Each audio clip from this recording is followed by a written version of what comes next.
I want to begin with a short story. So, one night, not too long ago, I had a day which was mostly normal, but with a lot of procrastination with my tasks, and only just scraping by, really. So, that night, I was in bed and I was trying to sleep, and I remembered that I didn't meditate. And I didn't just forget, I was procrastinating on that as well. So I decided while in bed I'll just meditate with my eyes closed, whatever. And I started breathing, the normal breathing and focusing on your breath. And what happened over the next few minutes really exposed some serious issues. Now I know this is going to sound weird, but it's true. I was procrastinating while meditating. And what that means is I didn't want to focus while, like, the whole point of meditation is to focus on the breath. And once you become aware that you're not focusing on the breath, you just bring your attention back. I knew I wasn't focusing and I kept getting distracted.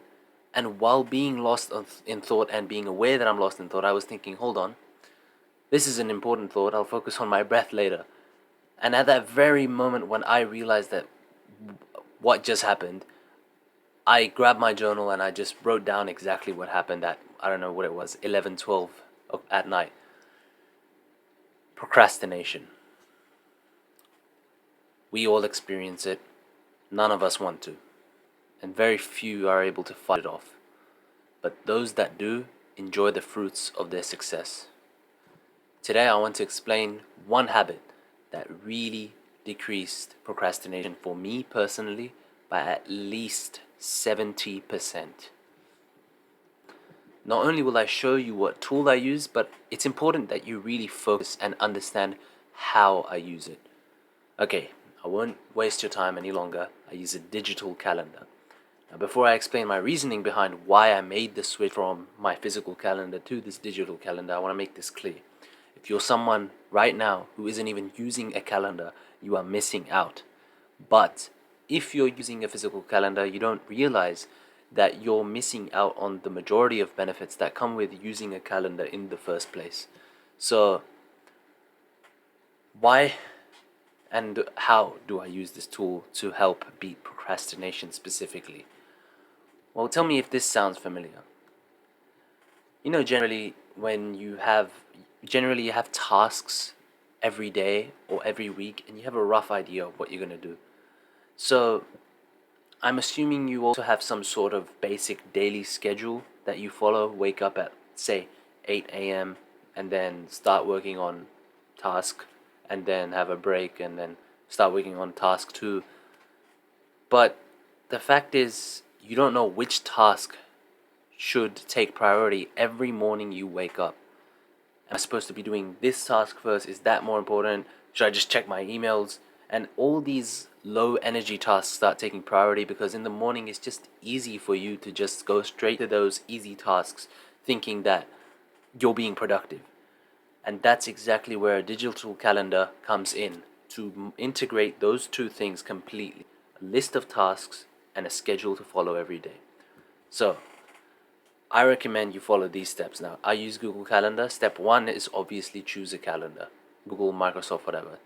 That's not very important. Step 2 is to put it aside. Grab a plain piece of paper and just write down on it for the next 10 or 15 minutes your ideal sample of a day. Here's what it looks like for me. I wake up at around 7 a.m. or I at least try to. And then I aim to have breakfast 30 minutes later. I go through my morning routine and everything. My first working block is at 8 a.m. That's according to my schedule. So roughly 8 a.m. I'll start on the first task. And so I'll take a break and then go on to my second task, etc. It's just up to you how your plan looks like. Step 3 is to simply put in your wake up and sleep times into your digital calendar and make sure it repeats every single day without change. Because remember, you'll never be able to fix your sleep if you're willing to compromise on it on the weekends. Now, step 4 shows the real beauty of a digital calendar.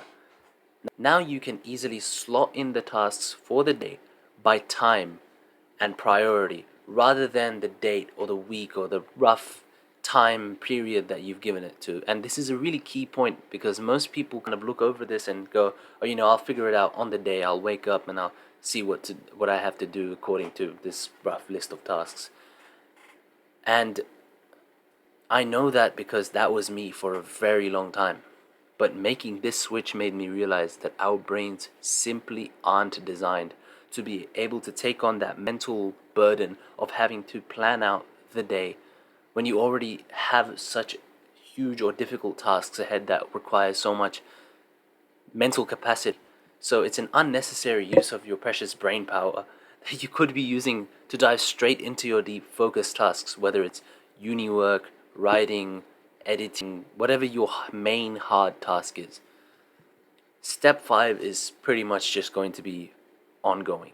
I'm still in this stage. This is where you kind of make micro adjustments every other day.